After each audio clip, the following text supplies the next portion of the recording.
Hello everyone, and welcome to the 10 Days of JavaScript. In this first chapter, we are going to give you a rock-solid foundation that you can build a career on top of. And no prior experience or knowledge is required. So even if you have zero experience with computer programming in general, or maybe if you've never even heard of JavaScript, this is the perfect place to get started. Okay, so right now in video number 1, day number 1, we're going to get started in about 30 seconds from now. But first, I just want to say that JavaScript is much bigger than the web browser. In the modern era, JavaScript can be used for just about anything. Having said that, we are indeed going to begin in the web browser because it's super accessible, right? It's something that every computer already has. So this way you don't need to go download and install anything fancy or extra. Your computer already has a web browser on it. So right here, right now, we are going to get started, get your hands dirty, and have you write your first bit of JavaScript code. So right now, I want you to follow along with me, and I want you to open up google.com in a new tab or a new window. Technically, it doesn't need to be google.com. It could be any website that you want to visit. Okay, but the important part is that I want you to right-click somewhere on the web page, and in the menu that pops up, I want you to choose the Inspect option. I'm using Google Chrome as my web browser. You could also use Firefox. The newest versions of Microsoft Edge are also excellent. And if you want to use Safari, you'll need to go into the Advanced Preferences and enable the Develop menu. Anyways, the point is that no matter what you're using as your web browser, if you right-click somewhere on the page, you should see an Inspect option, and I want you to click that. Okay, and that's going to open up your developer tools. It might be a separate window like this, or it might be attached to the bottom of your screen, but either way, within this developer tools area, I want you to look for something called the console. Once you've found console, go ahead and click on it. If you're having a hard time finding the console tab, you might just want to perform a quick Google search for how do I open the console in blank? And you would replace blank with the name of the web browser that you're using. So maybe Chrome or Firefox or Microsoft Edge or Safari. Because there are keyboard shortcuts that you can press to directly open the console.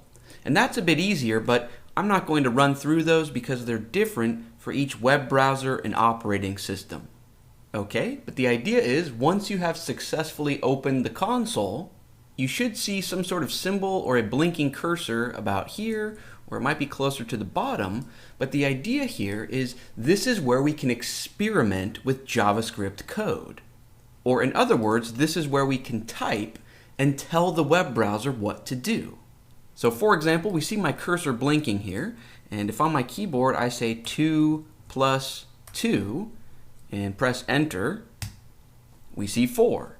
Let me make this a bit easier to read, and let's try something else. So maybe 5 times 5. So 5 asterisk 5, press enter, 25.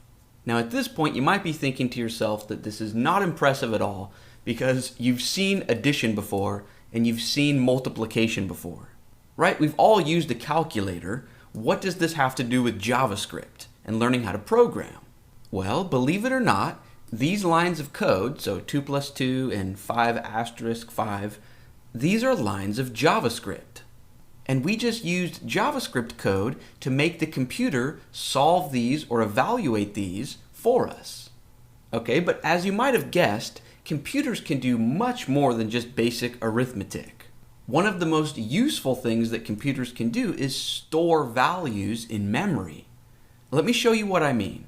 I want you to type this out with me in your console. If I type let, and then a space, and then my favorite number space equals, and then just pick a number at random, right? Whatever your favorite or whatever your lucky number is. So in my case, let my favorite number equal 7. And then press enter. And we just stored this value in memory. So check this out. Let's try something new. Let's say 10 plus, let's say my favorite number. If we press enter or return, we see 17, right? Because we set this my favorite number to equal or to have a value of 7. So 10 plus 7 is 17. And we can store more than just numbers. So for example, we could try storing our name in memory. Type this out with me. Let my name equal, and then open up a quote. You can use a single quote or a double quote. It's up to you. And then type in your name and then close out the quote. Just make sure your quotes are consistent. So if you use a double quote at the beginning, use a double quote at the end.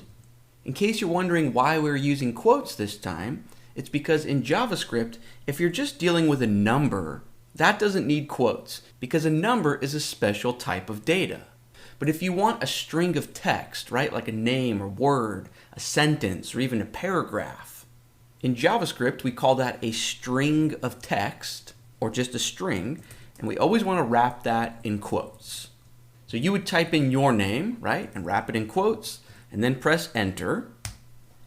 Okay, and we just stored that in memory. So now if you ever want to use it again, you can just type in my name, press enter, and it's going to give you your name. Or for a more useful example, we could open up a string of text and say, hello, my name is, and then a space, and then close out the quote. And then after that, let's add on, so the addition symbol, and then let's type in this label name of where we stored the value, so my name, and then let's add on a closing period to close out the sentence, right? So quotation, period, close out the quote, press enter, and the computer adds all of this up for us and generates, hello, my name is Brad, and closes the sentence out with a period. So you can see that addition is not only for numbers. We can also add strings of text together. If you're still a little bit confused on the difference between a number and a string, let me show you this quick example. So when we say 2 plus 2, we get 4. However, if we opened up a quote and said 2, closed out the quote, and then plus, and then quote 2, close out the quote, if I press enter here, we see 22, which doesn't make any sense mathematically. This is because when you wrap something in quotes, JavaScript is not going to treat it as a number, it's going to treat it as a string of text and interpret it quite literally, right? So it's just going to squish these together. 2, 2. Without the quotes, JavaScript knows to interpret these as actual numbers. Now, if this distinction between numbers and strings of text is still not clear, don't worry about it. This is a topic that we will address again later on in future lessons. Trust me, we are going to learn through repetition. Okay, now finally, let's get to the truly interesting part of this lesson. So we've seen that we can store values in memory, right? So we stored my favorite number, and we stored my name, and these are labels that I just made up. There's nothing special about the phrase my favorite number or my name, right? So you could have said, let unicorn equal 12, or let pizza equal cheese. As long as your label name starts with a letter and doesn't contain any spaces in it, you can basically create any label name that you want. Okay, that was a bit of a tangent. Anyways, the idea is we've seen that we can store values in memory with our own custom labels, but the really interesting part is that the environment also stores a ton of its own values in memory. Now, when I say environment, what do I mean? Well, in this case, the web browser is our environment. So, for example, the web browser is storing the title of this web page in memory. In my case, that's Google, or whichever web page you were visiting. Now check this out. We can actually use JavaScript code to manipulate this title that we see right here. So back in our console, I want you to follow along with me. So just like we made up labels like my favorite number or my name or unicorn or pizza?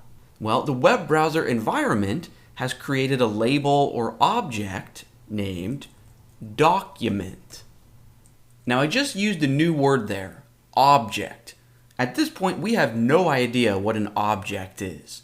Don't worry, we're going to learn about objects in lesson number 3, but for now, all you need to know is that we can look inside an object with a period, and then the document object contains a property named title.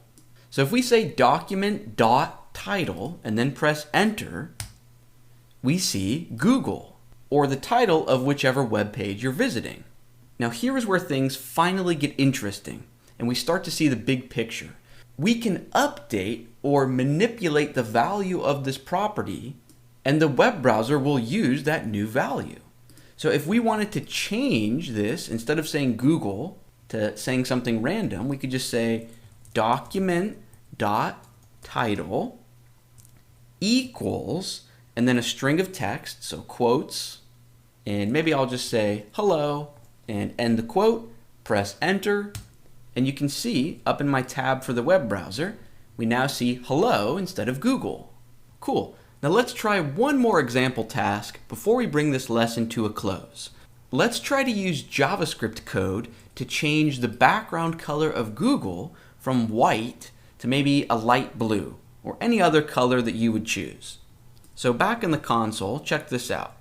We can say document.body.style.background color. So I'll give you a minute to type that out. Again, remember that the dot or period is how you look inside an object for other properties. We will learn more about objects in future lessons, but for now you could almost think of this as a Russian stacking doll. You know the dolls where one is slightly smaller and it fits inside the other? That's basically what's going on here.